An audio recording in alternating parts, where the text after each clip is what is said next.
Good evening, Red Foxes. Here with a quick preview of our championship weekend coming up for men's rowing.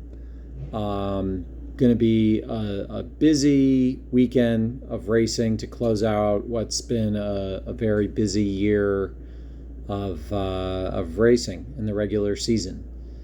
I'm all dressed up today. I'm actually on my way over to the senior awards banquet for athletics tonight. And so to kick off the video tonight, I just wanted to give a quick shout out to our two seniors, Liam Clem, who is currently sitting in the 2 seat of the second varsity 8, and Thomas Graves, who's sitting in the bow seat of the varsity 8 this year. Small class. And I think that these two athletes are members of a group of classes that had a rough go at Marist for a variety of different reasons, but a lot of them which were out of their control, including COVID and the various complications that happened around COVID. And I just wanted to say how proud I am of both of these guys. There's been a lot of reason for negativity from that class, and these two athletes have really stepped up this year and shown what good senior leadership looks like. Both have been very hardworking and diligent and disciplined. They've both continued to push themselves to accomplish new personal records, and so it's been cool to see. I think that both of these men have grown a ton while they've been at Marist, and like many oarsmen or most oarsmen, I think have proven to be uniquely disciplined and have a unique amount of grit and resolve to stick with the sport. And I'm proud that they're going to be graduating this year representing the class of 2025. And I'm proud that they're going to be joining the Red Fox Navy this year. So congrats to both of these gentlemen.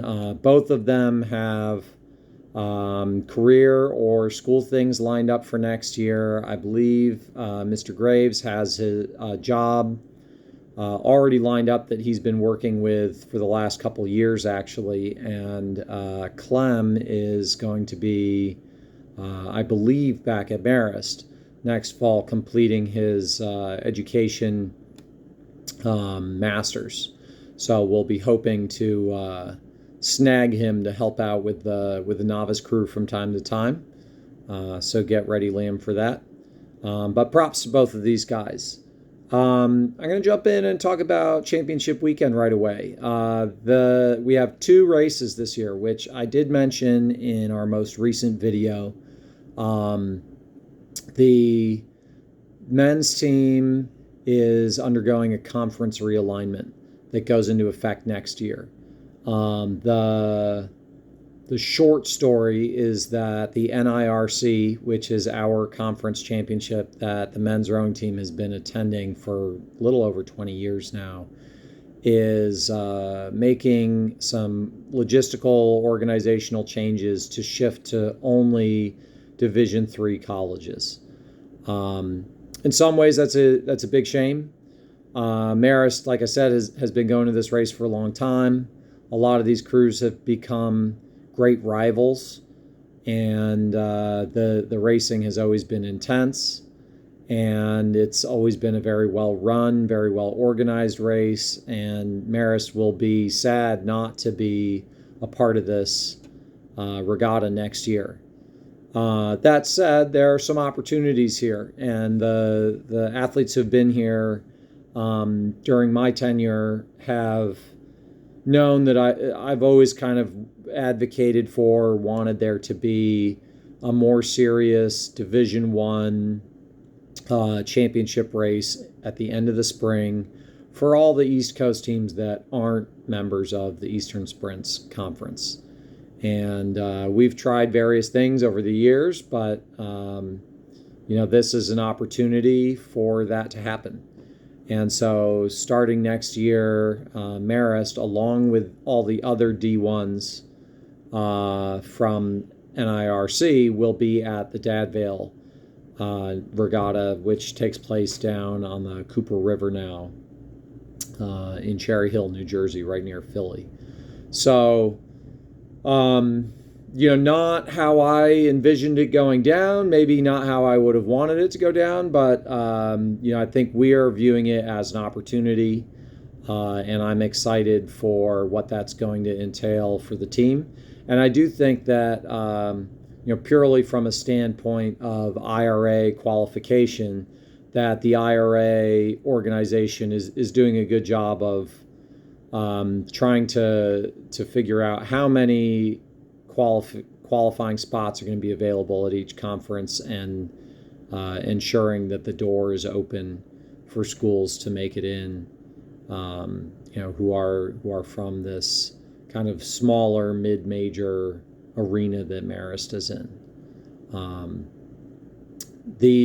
So the reason we're doing both this year is Coach Stratton and I felt it would be a good opportunity to go to the Vail and get some time, both racing in the race progression at Vail, which is slightly different, and also just getting a chance to see those crews and feel like we understand the lay of the land at that race.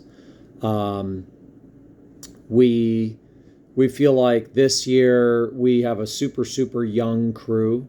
They're probably in their least likely year to qualify for the IRA, and that's just based on youth and inexperience. We have 4 freshmen and 3 sophomores in the varsity 8 right now, and so we're envisioning quite reasonably, I think, that their potential and their fitness and their racing acumen and all of those factors are going to improve over the next 4 years.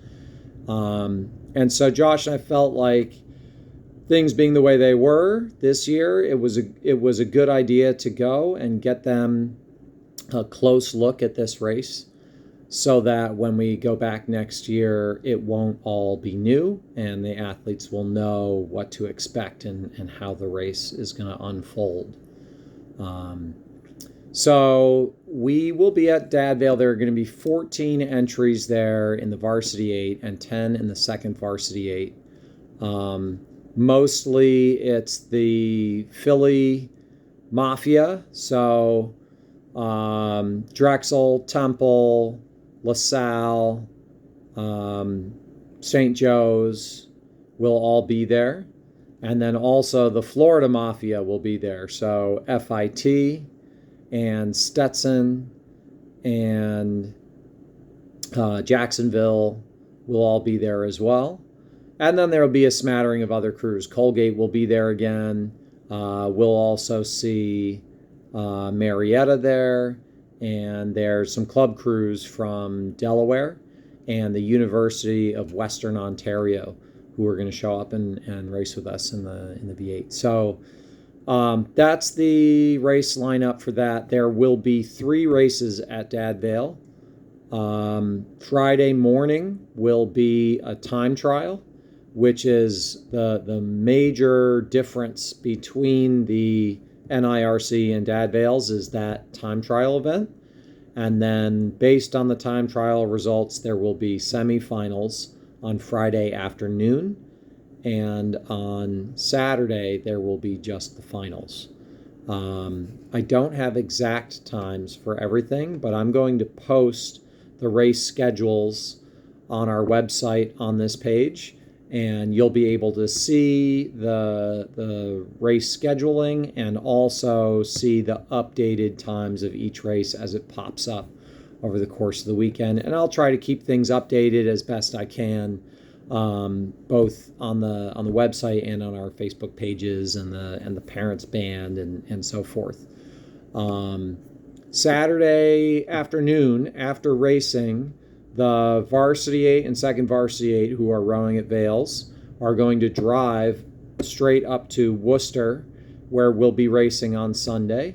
They are going to join the rest of our crew up there. And on Sunday, we'll be racing the full crew in Worcester at the NIRC for the last time, which will be our varsity 8, second varsity 8, third varsity 8, fourth varsity 8, and a varsity 4.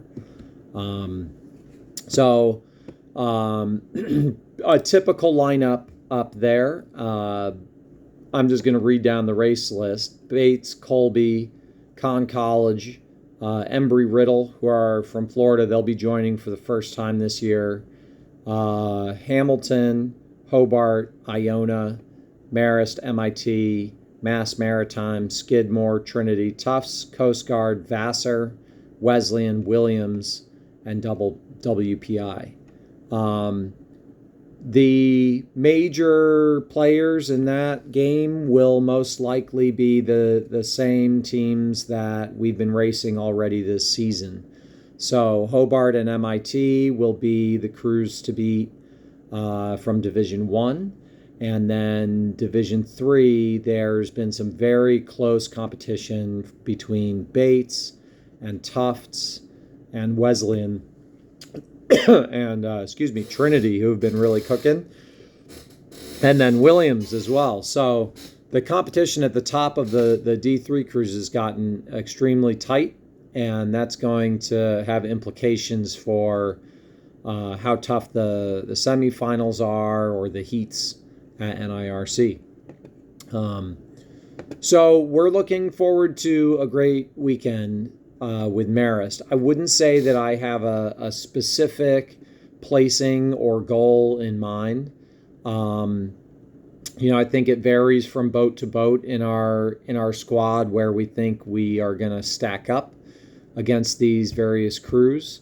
But I will say that in general, especially in the varsity 8, at both of these races, I think that our varsity has been improving a lot recently and has an opportunity to act as a spoiler.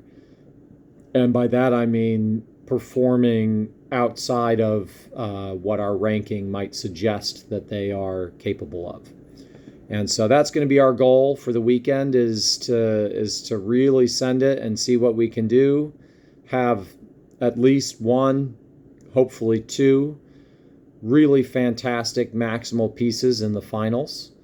And I think it's also just an opportunity to get a lot more racing experience, racing fast crews, seeing how these regattas that are, a deeper field with heats and semifinals play out. Just gaining experience for the future. So going to be an exciting weekend. Like I said, I'll post as many details about the specific race times and so forth on our website here, and then I'll post that up to the various Facebooks and Instagrams and so forth, where everyone can see them. Thanks in advance to everyone who's planning to come out and support. There will be alumni and family tents at both events. Both events are heavily populated, so we encourage you to get on their websites, which I'll also post on our website, a link to them. Hop on the websites to check out these events and find out about parking and how to get in. Like I know NIRC has there's an entry fee to get into the racing area. So I encourage people, I believe the tickets are cheaper if you buy them in advance. I encourage families who are coming up to do that. I'll try to include as much detail about that stuff right there on the website where you can see it. But like I said, thanks in advance for the alumni and families who are planning to come out for the weekend, and we will look forward to seeing you there. Go Red Foxes.